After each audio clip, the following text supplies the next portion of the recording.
पापा के लागे ना लाज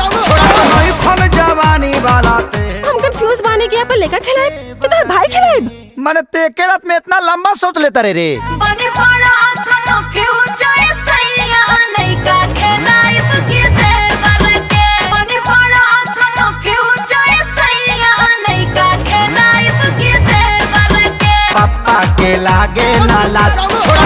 छोड़ा जवानी वाला ते हम कंफ्यूज बाने के पर लेकर खिलाए कि तार भाई खिलाए मन ते के रात में इतना लंबा सोच लेता रे बने